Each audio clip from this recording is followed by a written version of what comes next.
Good morning children, welcome back in your history class. और मैं आशा करती हूँ कि आप लोग जो है वो स्वस्थ होंगे, खुश होंगे और घर पे पढ़ाई भी कर रहे होंगे। जैसा कि आपका बोर्ड है तो आप जो है प्लीज़ मैं आपसे रिक्वेस्ट करती हूँ कि आप वीडियो ज़रूर देखिए, वीडियो ज़रूर सुनिए और साथ साथ अपने चैप्टर्स को भी ज़रूर पढ़िएगा। जैसे कि बच्चों इन छुट्टियों में प्रोजेक्ट वर्क का कार्य जो है वो आपको काम पूरा कंप्लीट करना था, तो मैं आशा करती हूँ कि आपने अपने प्रोजेक्ट वर्क का जो भी वर्क होगा, जो भी आपको दिया गया था प्रोजेक्ट वर्क, आपने कंप्लीट कर लिया होगा। और अगर नहीं किया है तो आप उसको फ़ौरन जो है वो आप कर लीजिए कंप्लीट। और अब जैसा कि आप सबको पता ही है कि हम लोगों ने कौन सा चैप्टर शुरू किया था, यूरोप में राष्ट्रवाद का उदय। तो हमने इतिहास सेक्शन से इतिहास पोर्शन से हमने पहला अध्याय शुरू किया था पढ़ना, वो था यूरोप में राष्ट्रवाद का उदय। ज़्यादा हिस्सा हम लोगों ने काफ़ी हिस्सा इसका ऑलरेडी हम पढ़ चुके हैं। लास्ट के 2 हिस्से जो हैं, 2 टॉपिक ऑलरेडी बचे हुए थे जो हम इस लेक्चर में उसको कंप्लीट करेंगे। जो है आपका पहला आपका जो आपका है वो है राष्ट्र की दृश्य कल्पना और आपका दूसरा है राष्ट्रवाद और साम्राज्यवाद। पर बच्चों आगे बढ़ने से पहले हम उन पॉइंट्स को उन शीर्षक को पॉइंट्स में एक बार रिवाइज़ कर लेते हैं जो हमने पिछले लेक्चर में जो हम लोगों ने पढ़ा था। यानी जो पिछले लेक्चर में जो भी पॉइंट्स हमने, जो भी शीर्षक हमने डिस्कस किया था बच्चों, उसको एक बार पॉइंट्स में एज अ रिवीजन जो है एक बार देख लेते हैं। So let's have a quick revision of those important topic in points whatever we have discussed in previous lecture। जो भी हम लोगों ने पढ़ा था उसको एक बार अच्छे से एक बार रिवाइज़ कर लेते हैं ताकि आपको आगे के पॉइंट्स जो हैं, आज आगे के शीर्षक अच्छी तरीके से समझ में आ सके। तो बच्चों पिछले लेक्चर में हम लोगों ने पढ़ा था इटली के निर्माण के बारे में कि इटली का फॉर्मेशन कैसे हुआ, यानी इटली का एकीकरण कैसे हुआ। जैसे कि इटली अनेक वंशानुगत राज्यों और बहुराष्ट्रीय हैब्सबर्ग साम्राज्य बिखरा हुआ था और 19वीं सदी के मध्य में इटली 7 राज्यों में बटा हुआ था, जिनमें सर्डिनिया पीडमेंट पर इतालवी राजघराने का शासन था। उत्तरी भाग ऑस्ट्रिया हैब्सबर्गों के अधीन था और मध्य इलाकों पर पोप का शासन था। दक्षिण क्षेत्र स्पेन के बूर्बो राजाओं के अधीन था। सन 1831 यानी 1831 से सन 1848 के बीच हुए विद्रोहों की असफलता के कारण इटली के एकीकरण की जिम्मेदारी विक्टर इमैनुअल द्वितीय पर आ गई। बाद में जियुसेप्पे गैरिबाल्डी के नेतृत्व में हुए युद्धों की सफलता के बाद सन 1861 में इमैनुअल द्वितीय को एकीकृत इटली का राजा घोषित किया गया। यानी 1861 में इटली एकीकृत हो चुका था, यानी इटली का एकीकरण संपन्न हुआ। तो बच्चों आज का टॉपिक है, आज हम लेक्चर शुरू करते हैं आज के टॉपिक के साथ। जो पहला आपका टॉपिक है वो राष्ट्र की दृश्य कल्पना। राष्ट्र की दृश्य कल्पना का मतलब कह सकते हैं कि राष्ट्र को हम जो है किस तरीके से अभिव्यक्त करें, यानी राष्ट्र को किसी चेहरे के रूप में उसको अभिव्यक्त कैसे करें, किसी राष्ट्र को एक चेहरे का रूप कैसे दें, उसकी कल्पना जो है वो की गई इस राष्ट्रवाद के फैलाव या उसके बिखराव के बाद। अब जैसे हम कह सकते हैं कि किसी शासक को एक चित्र या मूर्ति के रूप में अभिव्यक्त करना, यानी उसको दर्शाना बहुत आसान होता है। किसी शासक को यानी उसकी मूर्ति बना दिया या उसका चित्र बना दिया तो वो उस शासक को अभिव्यक्त हम कर सकते हैं। लेकिन एक राष्ट्र को चेहरा कैसे दिया जा सकता है, उसकी परिकल्पना कैसे की जा सकती है, उसकी कल्पना कैसे की जा सकती है, इसका हल 18वीं और 19वीं सदी में कलाकारों ने राष्ट्र का मानवीकरण करके इस समस्या का उन्होंने हल निकाला। अब जैसे अगर हम कहें कि दूसरे शब्दों में हम कह सकते हैं कि उन्होंने एक देश को कुछ ऐसे चित्रित किया बच्चों जैसे कि वह कोई व्यक्ति हो। देश को उन्होंने इस प्रकार से चित्रित किया, इस प्रकार से प्रेजेंट किया पिक्चर में कि जैसे कोई व्यक्ति हो। यानी जैसे हम भारत को भारत माता के रूप में चित्रित करते हैं तो हमें भारत एक माता के रूप में नज़र आती है। यानी हम भारत को भारत माता के रूप में अगर हम पेंट करते, चित्रित करते हैं, उसको आभूषणों से हम उसको सजा देते हैं, उसको रंग बिरंगे चीज़ों से हम सजा देते हैं। बहुत सारी उसकी जो है वो भुजाएं होती हैं, हाथ होते हैं, एक हाथ में त्रिशूल होता है, एक हाथ में तलवार होती है, एक हाथ में हम बहुत सारी ऐसी चीज़ें होती है, एक झंडा होता है, एक हाथ में हम नदी होती है। इस तरीके से हम उसको चित्रित करते हैं तो हमें लगता है कि भारत एक व्यक्ति के रूप में हमारे सामने दृश्यत है, चित्रित है। तो उस समय इसी तरीके से जो है वो यूरोप में भी इसी तरह की दृश्य कल्पना चल रही थी। इसी तरीके जर्मनी और इटली में भी जो है वो राष्ट्र को रूपक देने के लिए जो है वो प्रयास चल रहे थे। तो इसमें क्या था बच्चों कि उस समय राष्ट्रों को नारी के भेष में प्रस्तुत किया जाता था, जैसे कि भारत को भारत माता के रूप में। तो राष्ट्र को व्यक्ति का जामा पहनाते हुए जिस नारी के रूप को चुना गया वह असल जीवन में कोई ख़ास महिला नहीं थी, वो सिर्फ एक परिकल्पना थी। यह तो राष्ट्र के ऐसे विचार को ठोस रूप प्रदान करने का प्रयास था, यानी नारी की छवि राष्ट्र का रूपक बन गई। यानी नारी की जो छवि थी, जो नारी की जो इमेज थी, वो राष्ट्र का क्या बन गई, एक रूपक बन गई। तो इस तरीके से क्या होगा, जैसे आपको याद होगा कि फ्रांसीसी क्रांति के दौरान कलाकारों ने, जैसे फ्रांसीसी का जो स्लोगन था स्वतंत्रता, न्याय और गणतंत्र जैसे विचार थे, तो इसमें क्या था कि जो इनके फ्रांसीसी क्रांति के दौरान जो थे कलाकारों ने क्या किया था, स्वतंत्रता, न्याय और गणतंत्र जैसे विचार जो थे उसको व्यक्त करने के लिए, उसको प्रेजेंट करने के लिए नारी रूपक का प्रयोग किया गया था।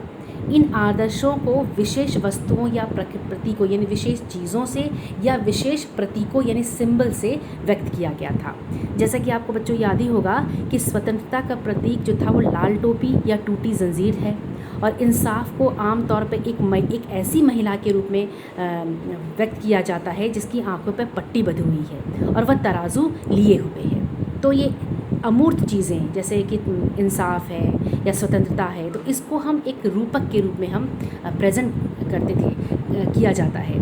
तो ये उस टाइम फ्रांसीसी क्रांति के दौरान कलाकारों ने इस तरह के विचारों को यानी अमूर्त विचारों को, जैसे स्वतंत्रता, न्याय और गणतंत्र जैसे विचारों को व्यक्त करने के लिए उन्होंने क्या किया, नारी रूपक का प्रयोग किया। इसी प्रकार के नारिक रूपकों का आविष्कार बच्चों जो है कलाकारों ने 19वीं सदी में किया।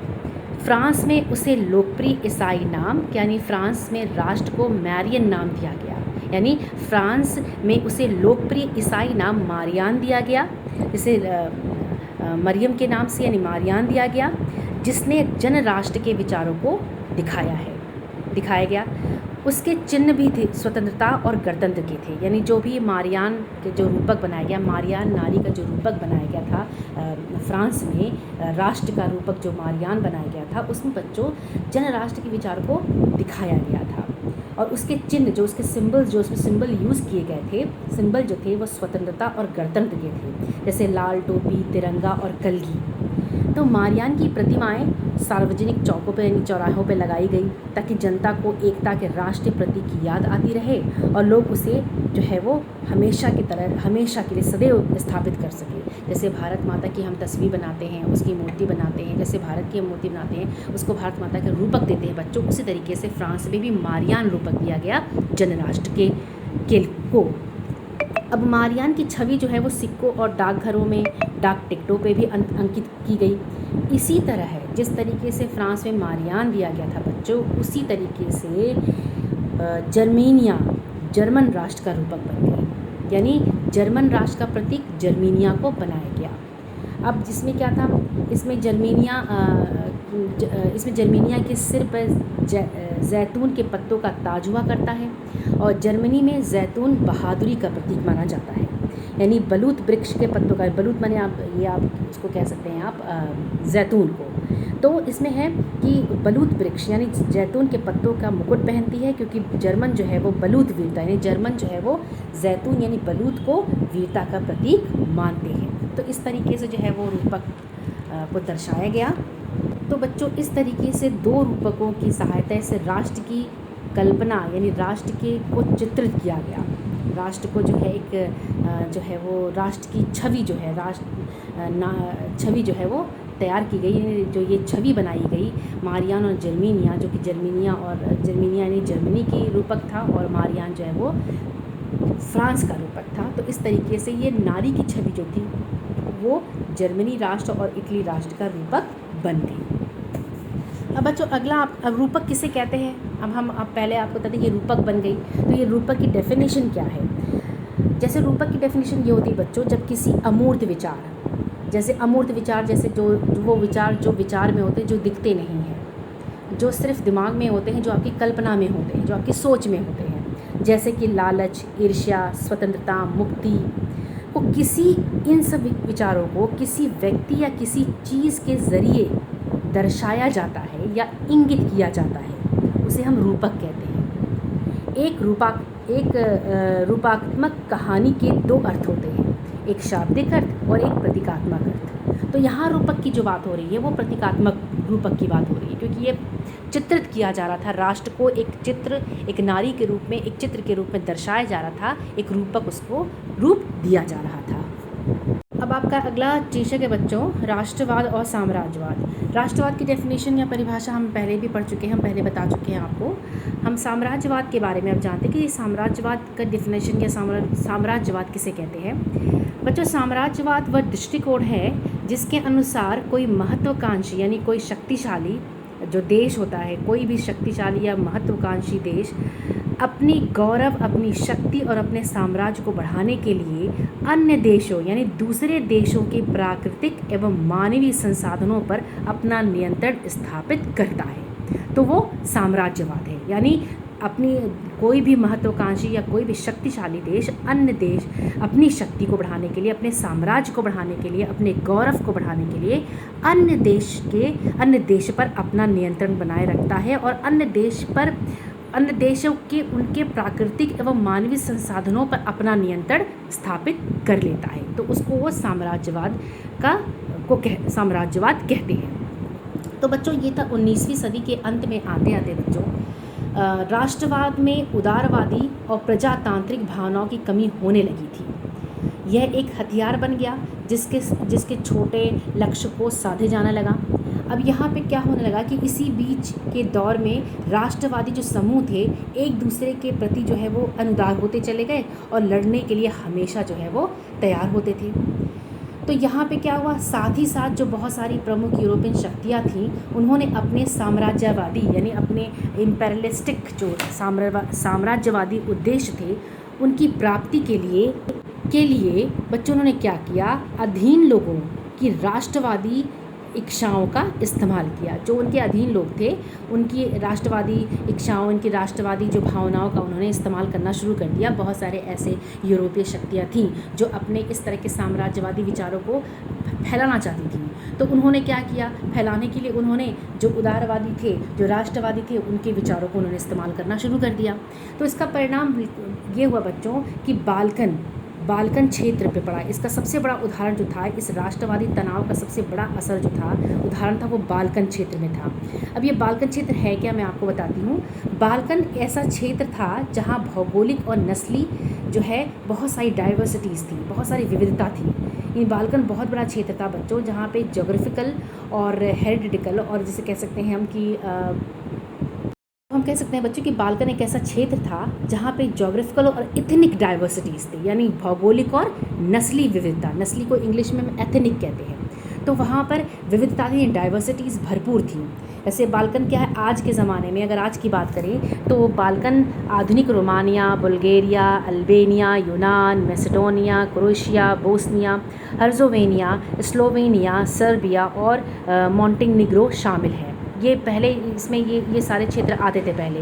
जैसे अगर हम आज के जो रोमानिया है, बुल्गारिया है और जितना मैंने आपको भी नाम बताया, अल्बानिया, यूनान, मैसेडोनिया और Croatia, Bosnia Herzegovina, Slovenia, Serbia और मॉन्टेनीग्रो, ये सारे जो क्षेत्र थे वो बाल्कन क्षेत्र में शामिल थे।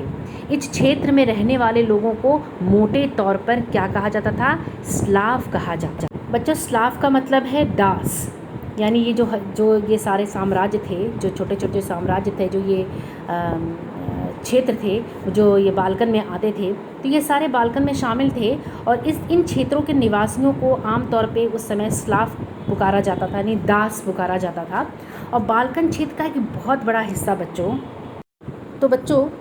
बाल्कन का जो आपका था एक बहुत बड़ा हिस्सा जो था वो ऑटोमन साम्राज्य के नियंत्रण में था। ऑटोमन साम्राज्य जो आज का तुर्की एम्पायर है, जो आज का तुर्क है, यानी टर्की देश जो है, वो पहले उस समय 19वीं सदी के पहले ऑटोमन साम्राज्य के रूप में जाना जाता था, जो एक मुस्लिम साम्राज्य था। तो बाल्कन क्षेत्र का एक बड़ा हिस्सा जो था वो ऑटोमन साम्राज्य के नियंत्रण में था। और बाल्कन क्षेत्र में रोमानी राष्ट्रवाद के विचारों के फैलने और फिर ऑटोमन साम्राज्य के विघटन यानी उसके विखंडित होने की स्थिति काफ़ी विस्फोटक हो गई थी। यानी बाल्कन क्षेत्र में जो रोमानी राष्ट्रवाद थे, जो कलाकार थे, जो अपने कविताओं से, अपने चित्रों से और अपनी कथाओं से, अपने लेख से जो राष्ट्रवाद के विचार वो फैला रहे थे। और वो एक ऐसी स्थिति थी। दूसरी थी कि ऑटोमन साम्राज्य अब विखंडित हो रहा था, यानी टूट रहा था। तो स्थिति जो काफ़ी जो इस समय की एक्सप्लोजन हो गया था, मतलब बहुत ज़्यादा विस्फोटक बन गई थी स्थिति, यानी तनाव स्थिति जो है वो तनावपूर्ण हो चुकी थी। अब यहाँ पे क्या था कि 19वीं सदी में बच्चों ऑटोमन साम्राज्य ने आधुनिकीकरण और जो आंतरिक सुधारों के ज़रिए मजबूत बनना चाहा। यानी जो ऑटोमन साम्राज्य जो विखंडित की स्थिति पे था बच्चों, जो बंटने की स्थिति में था, उसने आधुनिकीकरण की मदद से, यानी मॉडर्नाइजेशन की मदद से और अपने इंटरनल वेलफेयर यानी आंतरिक सुधारों की मदद से वो मजबूत बनना चाह रहा था। लेकिन इसमें इसे बहुत कम सफलता मिली, लेकिन इतनी सफलता इसमें उसको मिल नहीं पाई। फिर एक के बाद एक उसके अधीन जितनी भी यूरोपीय राष्ट्रीयताएं थीं, जो यूरोपीय राष्ट्रीय क्षेत्र थे, उसके चंगुल से निकलकर स्वतंत्र होने लगे, यानी स्वतंत्र की घोषणा करने लगे। यानी ऑटोमन साम्राज्य में जितने भी छोटे छोटे राष्ट्र थे वो सभी क्या थे, उसके चंगुल से, यानी उसके अधीनता से निकलकर, उसके चंगुल से निकलकर अपने आप को वो स्वतंत्र करने लगे, यानी स्वतंत्रता की घोषणा करने लगे। अब बाल्कन लोगों ने आज़ादी या राजनीतिक अधिकारों के अपने दावों को क्या किया, उन्होंने राष्ट्रीयता का आधार बना लिया।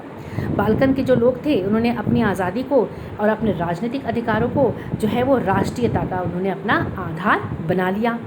कहा कि नहीं, अब जो है ये हमारी राष्ट्रीयता का जो आधार क्या होगा, हमारी आज़ादी होगी और हमारे अपने राजनीतिक अधिकार होंगे। अब उन्होंने इतिहास का इस्तेमाल ये साबित करने के लिए किया कि वे कभी स्वतंत्र थे, किंतु बाद में विदेशी शक्तियों ने उन्हें अपने अधीन कर लिया। लेकिन अतः इसलिए बाल्कन क्षेत्र के विद्रोही थे वो राष्ट्रीय समूहों ने अपने संघर्षों को लंबे समय से वो चलाने लगे और अपनी खोई आज़ादी को वापस पाने के लिए वो पूरी तरीके से प्रयास करने लगे। यानी कुल मिलाकर हम कह सकते हैं कि जो बाल्कन के जो क्षेत्र के जो लोग थे उन्होंने अपनी आज़ादी को पाने के लिए अपना राष्ट्रीय विचारों यानी अपनी राष्ट्रीयता को उन्होंने इस्तेमाल किया और अपनी आज़ादी यानी खोई हुई आज़ादी को पाने का वो प्रयास करने लगे। अब जैसे जैसे विभिन्न राष्ट्रीय समूह ने, यानी विभोज दास जो देश थे, जो दासवंश देश थे या राष्ट्र समूह जहाँ जिनको आमतौर पे उन राष्ट्रीयों को हम लोगों को स्लाव कहते थे बच्चों, उन समूहों ने अपनी पहचान और स्वतंत्रता की परिभाषा देने की वो कोशिश करने लगे। और बाल्कन क्षेत्र गहरे टकराव का क्षेत्र बन गया। अब बाल्कन एक राज्य, जैसे कि अभी हमने आपको बताया कि बाल्कन में आज के कौन कौन से क्षेत्र शामिल थे, तो बाल्कन राज्य बहुत बड़ा साम्राज्य था। तो एक दूसरे से वो भारी जो राष्ट्र थे बाल्कन में, वो एक दूसरे से ईर्ष्या करते थे और हर एक राज्य अपने लिए ज़्यादा से ज़्यादा इलाका हथियाने की कोशिश करता रहता था। तो परिस्थितियाँ और सिचुएशन तो और भी ज़्यादा कठिन होती चली गई, क्योंकि बाल्कन क्षेत्र में बड़ी शक्तियों में क्या हुआ, कंपटीशन होने लगा था, प्रतिस्पर्धा होने लगी थी। इस समय यूरोपीय शक्तियों के बीच जो था, यूरोपीय जो शक्तियाँ थी, यूरोपीय शक्तियों वाला जो देश थी, यूरोपीय शक्तियों के लिए व्यापार और उपनिवेशों के साथ जो है सैन्य ताकत के लिए गहरी कंपटीशन थी। यानी जो भी यूरोपीय शक्ति थी इस समय, उसमें आपस में उन्होंने सैन्य बल को लेकर कंपटीशन था, प्रतिस्पर्धा थी और व्यापार को लेकर प्रतिस्पर्धा थी। तो बच्चों, जिस तरह बाल्कन समस्या आगे बढ़ी उसमें यह प्रतिस्पर्धाएं खुलकर सामने आ गई। जैसे जैसे बाल्कन की प्रॉब्लम्स, बाल्कन क्षेत्र में समस्या बढ़ती गई, इन सबको लेकर सारे कंपटीशन, सारी प्रतिस्पर्धाएं जो है वो खुलकर सामने आ गई। अब रूस, जर्मनी, इंग्लैंड और ऑस्ट्रो हंगरी, ये सब यूरोपीय शक्ति थी। इसकी ताकत जो है बाल्कन पर, उनकी शक्तियों की पकड़ जो है वो कमज़ोर करके क्षेत्र के सारे प्रभाव वो बढ़ाना चाहती थी। यानी ये सारे जो शक्तियाँ थी, यूरोपियन शक्ति थी बच्चों, वो बाल्कन शक्तियों पर अपना जो है वो पकड़ बनाना चाहती थी और अपने साम्राज्य को बढ़ाना चाहती थी। तो इससे इस इलाके में कई युद्ध हुए और युद्ध में सबसे बड़ा युद्ध जो हुआ था वह था प्रथम विश्व युद्ध। इन्हीं बाल्कन क्षेत्रों के तनाव की परिस्थितियों का परिणाम था प्रथम विश्व युद्ध। अब जो साम्राज्यवाद से जुड़कर यानी साम्राज्य में इम्पेरियलिज्म से जुड़कर बच्चों राष्ट्रवाद जो था वो 1914 में 1914 में बच्चों यूरोप को महाविपदा की ओर ले गया। यानी जो साम्राज्यवाद से जुड़े इस तरह के राष्ट्रवाद जो था, जो साम्राज्यवाद से राष्ट्रवाद जुड़ गया था, यहाँ पे जो रहता है ना कि हर बाल्कन क्षेत्र पर जो है यूरोपीय शक्तियों का आधिपत्य होने लगा, और हर बाल्कन क्षेत्र के जो राज्य थे वो अपने राज्य को बढ़ाने के लिए हर इलाकों पे अपना कब्ज़ा जमाना चाहते थे। तो ये साम्राज्यवादी तो हुआ कि अपने साम्राज्य को फैलाने के लिए दूसरे देश के संसाधनों पर अपना नियंत्रण बनाना। तो यहाँ पे क्या हुआ कि साम्राज्यवाद से जुड़ के जो राष्ट्रवाद का कॉन्सेप्ट था बच्चों, वो 1914 में जो प्रथम विश्व युद्ध का दौर था, जिस समय प्रथम विश्व युद्ध शुरू हुआ, इन सब बाल्कन क्षेत्रों के टकराव तनाव की स्थिति के कारण जो है वो 1914 में बहुत सारे देश जो है एक दूसरे पर अपना आधिपत्य जमाना चाहते थे और अपना साम्राज्य बढ़ाना चाहते थे। तो यूरोप को 1914 में महाविपदा की ओर ले गया, और सबसे बड़ी महाविपदा वो थी प्रथम विश्व युद्ध।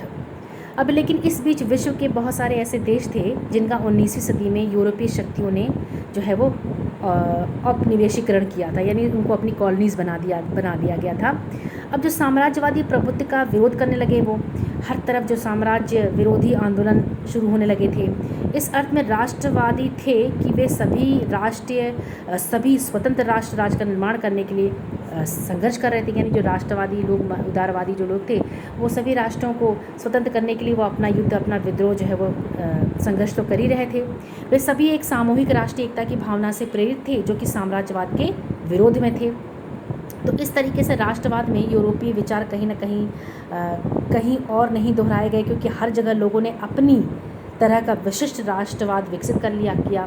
मतलब यहाँ पे कहने का मतलब है कि राष्ट्रवाद के यूरोपीय विचार जो थे वो दोहराए नहीं गए, क्योंकि हर जगह जो है उन्होंने अपने हिसाब से अपने राष्ट्रवादी विचारों को उन्होंने हर क्षेत्र ने जो है वो विकसित कर लिया गया था।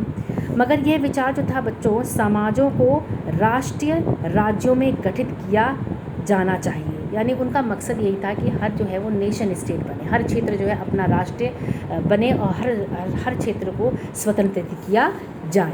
तो इस तरह का तो ये इस तरह से बच्चों क्या हुआ, अलग अलग उपनिवेशों ने लोगों ने राष्ट्रवाद की अपनी नई परिभाषा बनाई, और इस तरह से राष्ट्र का आइडिया जो था एक विश्वव्यापी आइडिया बन गया।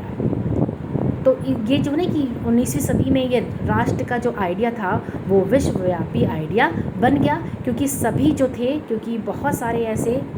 क्योंकि 19वीं सदी में जो यूरोपियन शक्तियों के उपनिवेश बने बहुत सारे देश जो है अपनी उपनिवेशी ताकतों का विरोध शुरू कर चुके थे।